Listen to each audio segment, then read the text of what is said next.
my talk addresses the role stigma plays in our willingness to get the help that we need when struggling with mental health issues. A series of unfortunate events related to my mental health happened last year. In fact, it was the hardest year of my life, but like any comedian, once I was properly medicated, I thought this would make a really great show.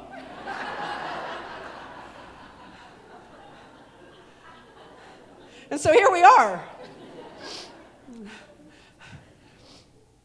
This show is about mental health.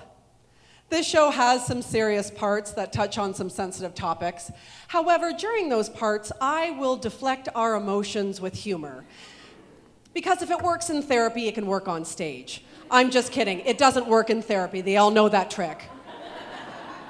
Oh yeah, they don't want you being funny. They also don't want you to drink to numb your feelings, yell at your kids, or have reckless sex. Therapy is basically a checklist of things you can't do anymore. Susan, what's something you can do instead of online shopping when relationship issues come up? They say it's a judgment-free zone, but I don't believe that for a second. Suffering from mental health issues can be lonely. This talk sends the strong message that it's okay not to be okay, and that you're not alone. Anxiety and self-checkout is not a winning combination. The self-doubt and the paranoia is palpable. Like when I do self-checkout, it's like I have never used a touchscreen or a debit card ever before in my life. Like I spend all day on my iPhone, and then when I'm doing self-checkout, all of a sudden I turn into a boomer, and I'm squinting and nervously pressing shit with one finger.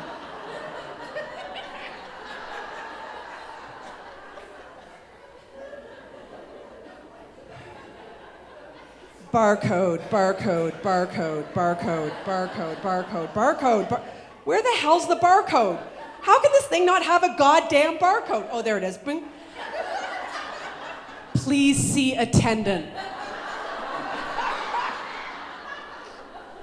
Oh God, I'm going down. And because I assume a large group of people have gathered, formed an audience to watch me do self-checkout, I don't want to spend the time searching the system for produce. The other day, I stole a bunch of limes to speed things up. I'm not a bad person, I'm just convinced someone's timing me. But can we all agree that produce should be free if you work at the grocery store? I don't want to work at all these places, but I do. I guess if this comedy thing doesn't work out, I suppose I can add it to my resume.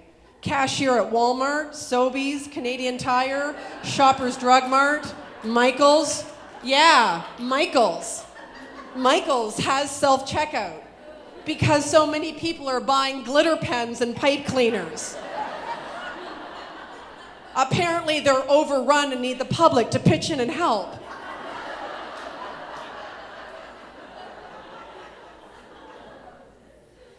And by the way, I'm not getting paid to work at these places. So on my resume, I will also make it quite clear that I've been very busy with my volunteer work. Through sharing my journey, I normalize experiences such as depression and anxiety and offer hope. The hard times in our lives are not forever. I constantly was in my head, and I felt on edge most of the time. I thought everybody worried about everything all the time. But turns out, for the past 15 years, I've had generalized anxiety. One of my favorite things to do is wake up in the middle of the night and think about things outside of my control for about 3 hours.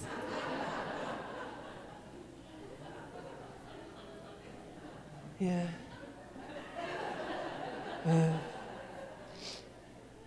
When I see my therapist wearing a new piece of jewelry, I'm like, oh, look at my overthinking got for you.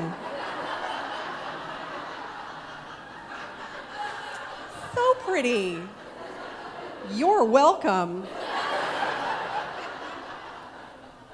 Don't bother walking a mile in my shoes, that's boring. Spend 30 seconds in my head, that'll freak you right out. Yeah, some days I'm very tempted to reply to someone and say, your email is not finding me well. Whenever I think to myself, what could possibly go wrong? My anxiety says, I'm so glad you asked. Yeah, my favorite yoga pose is downward spiral. There's lots of laughs in this talk as well. When we see the humor in our struggles, that helps us to move through them and get to the other side. People talk about being nonchalant, which made me realize that I am chalant.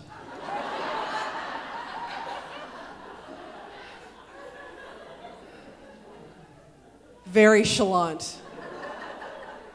Extra chalant. Like I've never been chill, not once in my life. Something I've noticed is that paradoxically, mental health is still deeply stigmatized, and yet it is also very trendy now.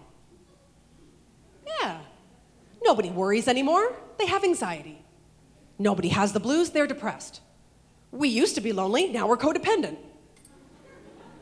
We don't get pissed off, we put up boundaries.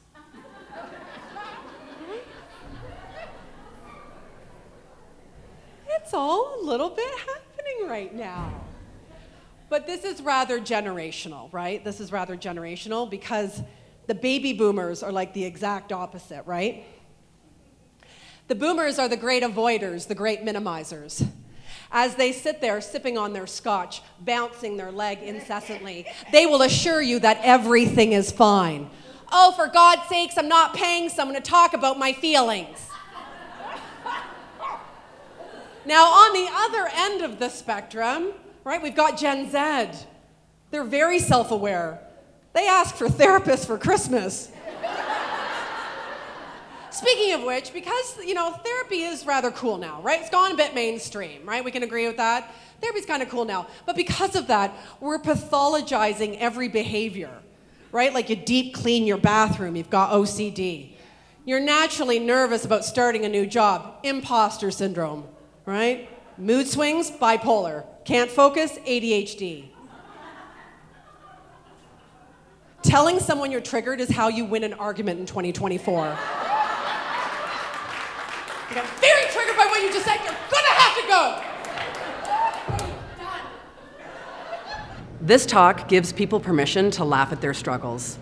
Seeing what's funny about something is a healthy perspective. It makes a situation appear much more manageable. A few years ago, my therapist diagnosed me with complex trauma, also known as big T trauma. Listen, I'm not trying to brag. For those of you out there with regular trauma, I see you.